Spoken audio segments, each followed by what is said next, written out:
All right. Good day, everybody. Today is Tuesday, March 15th, 2022. Welcome to Headline Hits with LW. Just a lot of talk about today, a lot of stuff going on. People putting stuff out there. The stock market's going to crash today. Debt forgiveness all day long, I guess. We'll see. We'll see if that actually manifests. It's been said many, many times. I have yet to see proof of any of it. All right. So let's head to some headline hits here. Analysis is going on where Republican led states head of Democrat led states in the economic recovery in the month of January. States that have Republican governors and legislatures have overwhelmingly succeeded in leading their states to economic recovery before the majority of those governed by Democrats, according to this analysis in January, state by state unemployment data and the Department of Labor. So the Republican National Committee, the RNC research team's analysis of the Labor Department and December data revealed that Republican-led states continue month after month to outperform the Democrat-led states in job recovery. 15 of the top 20 states and lowest unemployment numbers, 17 out of 20 states in January. It goes on and gives more specifics about that, and you can read about it if you'd like. It's in Breitbart. I just found it encouraging because we talk about it all the time. Conservatism works, and the other side doesn't. It never has. Social programs don't work. It's just here we are. The proof's in the pudding, and we're proving it day after day. We're proving that people are flooding to the red states to get away from tyranny, to get away from restrictions and mandates. And the red states are back to work. A lot of them have been back to work for a long time, but yet New York, California, and some of the other ones want to suppress you and even throw more restrictions on you and just more of the same. Hey, don't worry about it, folks. The government will take care of you. All right. The next headline: UK energy bill to rise 14 times faster than the wages amidst the green push, sanctions, and war. So what are they talking about here? I read this article, and what I want to bring to your attention is if this is happening in the UK, when is it going to happen to us here in America? Which I think hyperinflation's already started. So here's just one other country in the world that's suffering from this as well. British energy bills look to set to increase some 14 times faster than the British wages in 2022. Yeah, the electric bills are set to increase by 54% when the price cap set by the OFTA is increased in April. The umbrella organization said at the weekend, referring to Britain's Office of Gas and Electricity Market Regulator. So it goes on to say how it's jumped up. The wages have jumped up $3.75. Well, that 3.75% in 2022, but it's going to be engulfed by the inflation. So even though these guys are getting a pay raise, it ain't going to matter. The energy costs are going to completely surpass any raise that the UK has given to their people, which means people are going to be in some major trouble in the UK. And I believe it's already here in the United States. You better prepare for it. That's all I can tell you. Okay, next headline hit here. Turkey says it will not impose sanctions on Russia over the Ukraine. Now, I'm just going to touch on this for a quick minute, quick second, actually, because the Turkish foreign minister told reporters on Sunday that we will not join the sanctions some Western countries have imposed on Russia. Why is that? It's over the latest war with Ukraine and Russia. State-run TASS news agency reported. They said that we believe that the sanctions will not solve the problem. Okay. Are they going to just stay out of it completely and not put any sanctions on Russia? Or could they possibly assist Russia in some form or fashion? I don't know. From what I'm seeing right now, folks, it's very possible that a lot of countries of the world are going to start getting pulled into this war, conflict, whatever you want to call it. I think Turkey is on the radar now, just like Israel is, and it's just a matter of time. So let's hit the next headline here, and let's talk about China. China's in the news a lot. So China's latest COVID lockdown could determine the Fed's interest rate target. So China COVID lockdown, Xi'an, the southern financial and manufacturing hub of the neighbors Hong Kong, came as a shock. So this is talking about how the new variant is now coming out. We talked about it on Podbean this morning. And now China is, and if you remember right before the Olympics, China went in and outside of Beijing, they locked down a lot of their citizens in neighboring cities. Some over 2 million people were in lockdown, and they wouldn't even allow them to leave the house except for the absolute necessities if they needed to go to the grocery store for something. So now they're locking down more of China. And remember, a big majority of the world uses China for manufacturing. So there's a lot of supplies that come out of China. And if China is locking down certain sections of their country and not allowing people to go to work, what does that mean for the supply chain? I mean, I know that unfortunately I have purchased things made in China. I'm trying really hard not to do that anymore. That's why I created lwnfliptheswitch.com, as I'm trying to get away from Chinese made items, and I'm trying to buy only American made. And so that's why I created that, so that I could show other people the things that you can do to get away from buying from China. The company that I'm part of manufactures 97% of their items right here in America. So this is just another warning here, folks, coming out of China. Let's talk about the next headline hit here. And the Democrat Senator Murphy, these guys are delusional. Biden's quote strong hand has caused China to quote step back. So Senator Chris Murphy, a Democrat from Connecticut, said on Monday on MSNBC's All In that President Joe Biden has been playing such a quote strong hand end quote during the Russian invasion of Ukraine. It has caused China to quote step back. Haynes said, quote, how do you see the development today, Jake Sullivan? 7-hour meeting, the U.S. being quite vocal about its concerns about China and China aligning with Russia. How do you assess this? Murphy came back and said, quote, I think a lot of people scratched their heads a bit in the early days of this conflict. In the weeks leading up to it, asking why President Joe Biden was not acting unilaterally without Europe. The reason for that is, first, he just believed that it would be the strongest response to Russia, these economic sanctions together. But because President Biden has been around long enough to know that these Chinese don't listen to you if you are speaking only for your own country, but they listen to multilateral consequences. Really? Joe Biden and his son Hunter don't have ties to China? Read the book Red Handed. It lays it all out there for you. So this donkey here, this jackass, seems to think and is promoting that Biden has this all wrapped up, folks. He's in control. He's got a strong hand that is telling China, back up, back off. And he seems to think that it's working. But I don't see anywhere where this is working. Not one thing. And we're going to get to it in one of the next headlines. All right, let's talk about not a joke. And I can't even make this stuff up.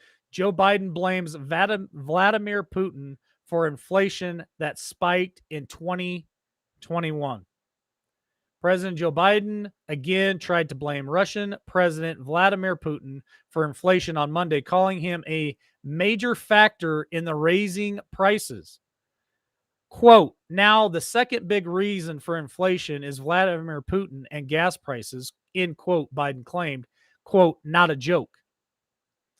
I can't make this stuff up. The president spoke about rising inflation during his speech at Washington, D.C. to the National League of Cities Congressional City Conference. So this is where the mayors of every city across the United States goes to this convention and listens to, I guess, idiots. Because if I was the mayor of a town, I don't think I'd be listening to anything coming out of this administration's mouth. Biden falsely blamed Putin for the $5 raise in gas prices, urging the Russian president, uh, arguing that the Russian president began surging troops at the Ukraine border at the beginning of the year, which fueled higher prices. Now, it couldn't be anything to do with day one signing an executive order to cancel the Keystone Pipeline, week one, canceling permits for fracking and drilling. Couldn't have anything to do with that. It absolutely 100% has everything to do with Putin, and it's Putin's fault, folks. Just letting you know. Make no mistake, the current spike in gas prices is largely the fault of Vladimir Putin, end quote from Joe Biden.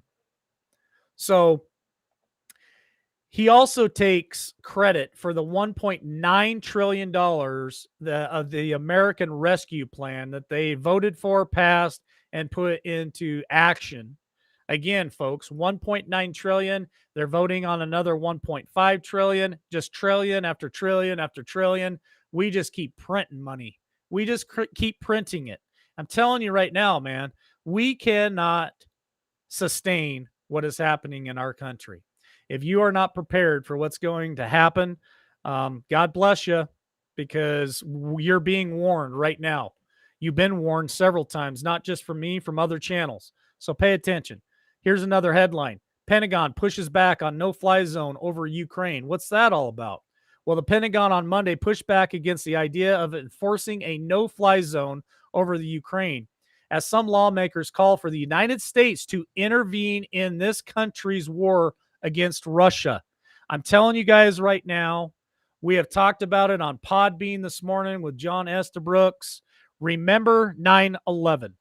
Remember how the Bush administration and how our government designed and created a way for them to have a war and to draw all United States citizens into that war to back it and support it. I'm warning you right now, this administration will come up with a reason why we need to enter into this war, and they're going to create something that will unite the American people behind them and say, yes, we should go in there. Yes, we should be part of this war. I'm telling you right now, I'm giving you a heads up on it.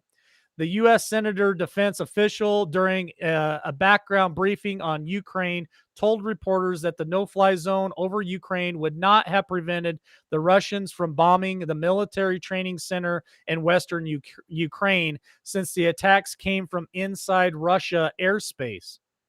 It goes further to say that the Defense Department, the Pentagon, doesn't want to intervene. They don't think it's necessary, but other senators and other people are really pushing for the issue, including Congressman Lindsey Graham, which says that if Ukraine, or if Russia uses chemical warfare on Ukraine, that's going to change the whole situation. U.S. officials have expressed concern in certain days that Russia will be promoting disinformation about biolabs in Ukraine so that they can stage a chemical weapons attack and blame it on the Ukraine. Now, that's coming from Lindsey Graham and his co-hosts there, that they're saying that if Russia uses chemical weapons in Ukraine, that they're wanting the United States to step in some form or fashion. Now, remember, any NATO country that gets attacked by Russia, it's going to cause concern and may pull some people into this fight that don't want to be in the fight. So let's talk about the last two headlines. Let's talk about U.S. warns China not to assist Russia in invading the Ukraine. More big talk, more tough talk from Big Joe here. Russia and China on Monday denied allegations by U.S. officials that Russia has asked China to provide military equipment to assist in the invasion of Ukraine. The Biden administration issued public warning to Beijing on Monday that it must not do anything to assist Russia war effort to help Moscow invade international sanctions. The accusation that Russia asked China for help with the Ukraine attack came from unnamed U.S. officials who spoke to the Washington Post on Sunday.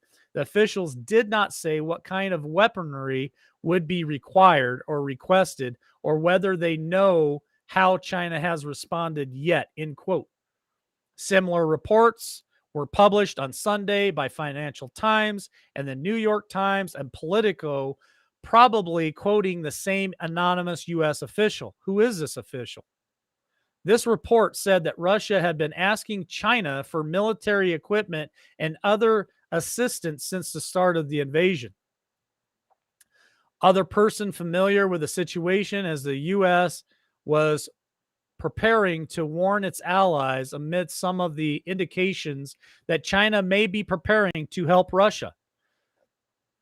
Other U.S. officials have said that there are signs that Russia was running out of some kinds of their weaponry, and as war in Ukraine extends into its third weeks. And that comes from the Financial Times. It goes further to state that maybe China has definitely been buying weapons from Russia over the years, and maybe they might return some of the weapons to Russia that they purchased, maybe adding to more of their arsenal. I'm not sure. It's definitely concerning that there's talks between Russia and China. My feeling is that China is going to take this as an opportunity. They have already sent more fighter jets into the airspace of Taiwan in the last couple of days. I feel like there's going to be a move from China into Taiwan, and who knows, China may assist Russia in Ukraine. So let's talk about the elephant in the room. Let's talk about the survey that was done. Let's talk about how Americans are feeling about what's going on with Russia and Ukraine right now. So this headline hit is 3/4 of Americans worried Russia will use nuclear weapons in the Ukraine. 3/4 is 75%. 3/4 of Americans worried Russia will use nuclear weapons in Ukraine, as a Ramson report survey released on Monday found. And here's some of the numbers. The survey asked respondents to reveal how concerned they are by the prospect of Russia using nuclear weapons in the invasion of Ukraine. Overall, 77% were concerned, and of those, 41% were very concerned. Just 21% expressed little concern, but only 5% said they were not concerned at all. A majority of Democrats, 81%, Republicans, 75%, and Independents, 73%, shared that concern as well. As we go into these dark days, folks, we have no idea. Remember what they said, a nuclear winter.